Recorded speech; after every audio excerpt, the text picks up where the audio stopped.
Welcome to Code to Enhance Learning Beginners Web Development video series. In this video series, we are learning web development using HTML, CSS and JavaScript so that by the end of this series, you will be able to create your amazing website. So continuing with our second theme, today we will be starting our sixth lesson, that is clicking the button part 1. Every person on earth likes to learn about something or the other. It could be related to science, maths, dance, music, religion, etc. Thus, in the second theme, we are going to learn to make a multi-page website about different subjects we like. Our website will consist of resources and brief perspective of us about the resources which helped us to shape our knowledge about the subject. So this is the website we are going to create by the end of this theme. As you can see, upon loading the website, we see all our tabs at once. Now, when I click the About button, it only shows us the About tab. When I click the Maths button, it shows us the Maths tab. And similarly, when I click on the Science button, it shows us the Science tab. So by the use of the buttons, we can select which tab we want to navigate to, and only that tab will be visible to us in our web page. In the last lesson, we had learned how to create a rough draft of our web page in a notebook. We had also learned to add button tags, iframe tags, class attributes in HTML, and also cursor property. In today's lesson, we will learn how we can hide and show different sections of our web page. So let's get started. Events in HTML. Currently, all our content is in one web page. However, we want that when we click the Math button, the content related to math should be shown, and the same for the other buttons. To do this, let's learn about HTML events. An HTML event can be something the browser does or the user does. Some of the examples of HTML events are: an HTML page has finished loading, an HTML input field being changed, or an HTML button being clicked. Often, when an event happens, you may want to do something. The events are added to the HTML element with event handler attribute. JavaScript lets us execute the code whenever the events are detected. HTML events make the website more interactive. Seems nice, right? The on-click event handler. Let's learn about one of the event handler attributes which help us to create events when our button is clicked. The on-click event handler attribute performs a specific function in our web page when a button is being clicked. As example, you can see below in the piece of HTML code where inside the button tab, the onClick event handler is passed and is set to perform an alert function on clicking the button. Now, on clicking the button of the web page, the page is going to alert us with a message. Now, let's see how this works. So this is the code to our web page here. See, in the body tag there is H2 heading saying what are you learning today, and then there is a button tag as shown in the previous example. We want that when the button is clicked, a pop-up window should appear alerting you are learning HTML events. Let's see how the browser works. So this is how our web page looks right now. What we want to do is when the button is clicked, it should show an alert box with a message. But as you can see now, on clicking the button, nothing happens in the web page. So now let's get back and add some function to our button. Inside the opening tag of the button, let's declare the onClick event handler and set it to perform an alert function on being clicked. Now on clicking the button, it will alert some message to our web page. Now let's go and see how this works. On clicking the button now, it alerts the message you are learning about events. So now let us learn more about event handlers in HTML. So these are some more event handlers in HTML. Like the mouse hover event handler performs a function when we hover a mouse over an HTML element, and the mouse out event handler performs a function when we remove a mouse from an HTML element. So, like this, there are numerous event handlers in HTML and some of them are listed here. You can pause the video and go through them. Next, we have an interesting practice task for you guys. So pause the video right here and go to your Visual Studio Code app. Use the onClick event handler attribute to share a joke or any information through the alert function when the button is clicked. Go for it now. So I hope you guys are done. Let's continue with the lesson. Document Object Model. Till now, the HTML page we have created is very static. That is, the HTML elements doesn't change. However, we can use JavaScript language to make our page more dynamic. That is, change the HTML elements and attributes, remove the HTML elements and add HTML elements. Let's learn how. This can be done through programming interface HTML DOM, that is Document Object Model. When a web page is loaded, the browser creates a document object model of the page. With the HTML document object model, JavaScript can access and change all the elements of HTML document. Thus, a document object model is going to be very useful to modify the elements to make the web page interactive. JavaScript is one of the three programming languages all web developers must learn, out of which the first one is HTML to define the content of the web page, CSS to specify the layout of the web page, and JavaScript to program the behavior of the web page. Web pages are not the only place where JavaScript is used. Many desktop and server programs use JavaScript. ECMAScript is the official name of JavaScript. Moreover, Java and JavaScript are different programming languages. So now let's go ahead and add some JavaScript in our page. Script tag. In HTML, we use the script tag to implement JavaScript in our page. Let's learn how to do it. We will make an application to add two numbers and show an alert message with the sum of those numbers. So this is the basic structure of our HTML page.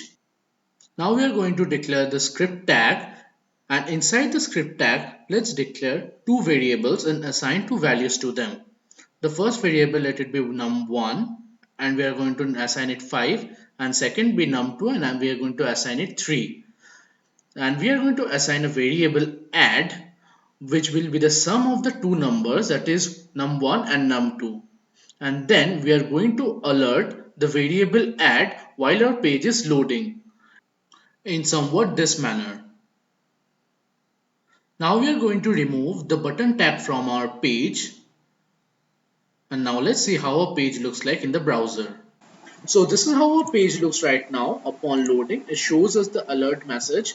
The sum is 8, where the sum is the text we have passed inside the double quote, that is our string, followed by the number 8, which is the sum of the two numbers 3 and 5, which we had passed inside our two variables.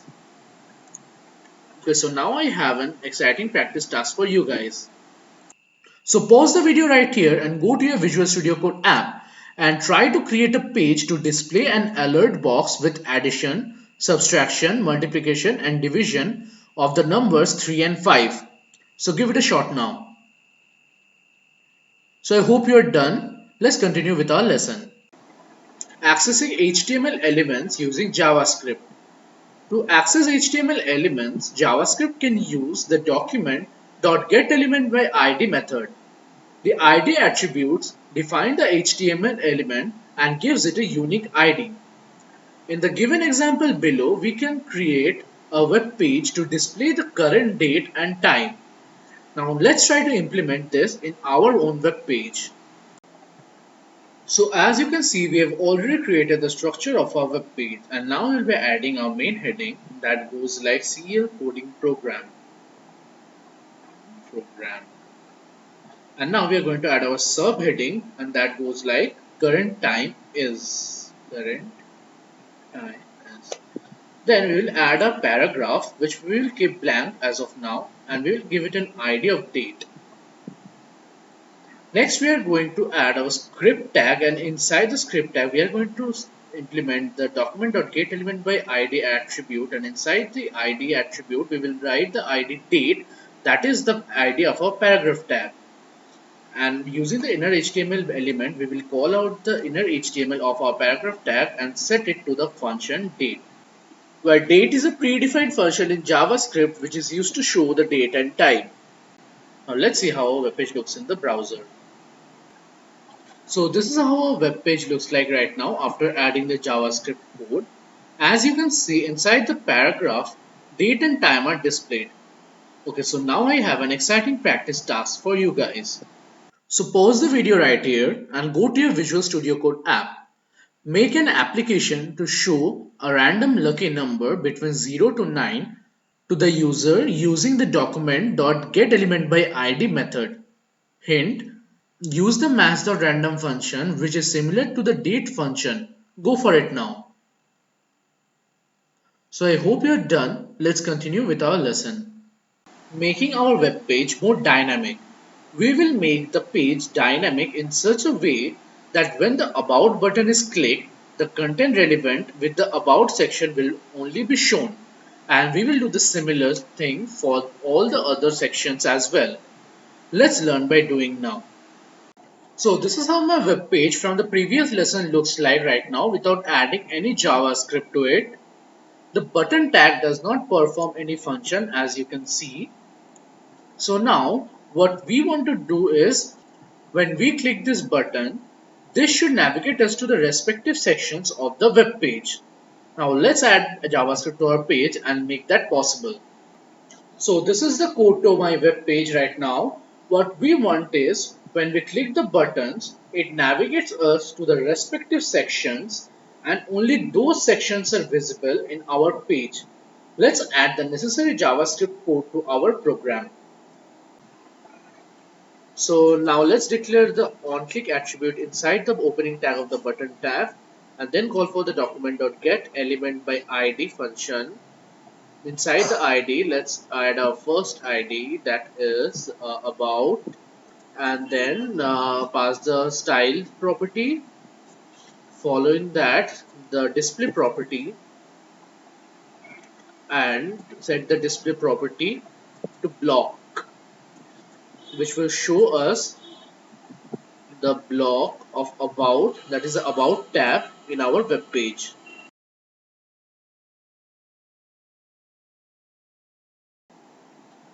Next, we declare another document.getElementById function. Inside the ID, we pass the ID of our maths tab, that is submath, and following it the style attribute, and following that the display property, and set the display to none for this section.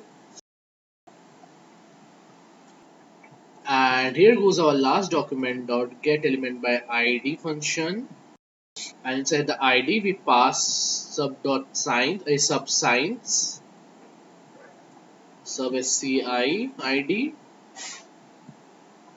and then pass the style attribute followed by the display property, and again set the display to none. So after doing this, when we click the about button, it will show us the about section and its display property is set to block, and other tab will disappear as their display property is set to none. Okay, so now we do the same thing for our maths tab and then the same for our science tab. So now let's open our browser and see how our page looks like. So this is how our page looks like right now. As you can see, on click the about button, it navigated us to the about section. Same for the maths button and for the science button. So now we have an interesting practice task for you guys. So pause the video right here and go to your Visual Studio Code app. Open your file and write the code for the button to change the content when the button is clicked. Go for it now. So I hope you are done with it. Now let's move on to our quiz section. So now we are at the end of the lesson. By now you must be in a position to solve these questions. So go for it. Hope you got the answer correctly. The correct answer to the first question is option A, and to the second question is option D. So this will be it for our lesson today. We'll return to you with many more exciting topics in the next lesson for Subjects I Like theme, which will also be our last lesson of this theme. Subscribe to the channel and press the bell icon to be the first one to receive a notification when we upload our next video, and also press the like button if you enjoyed the video. So I am Rishabh from Code to Enhance Learning signing off for today. Hope to see you in our next video of Web Development for Beginners video series.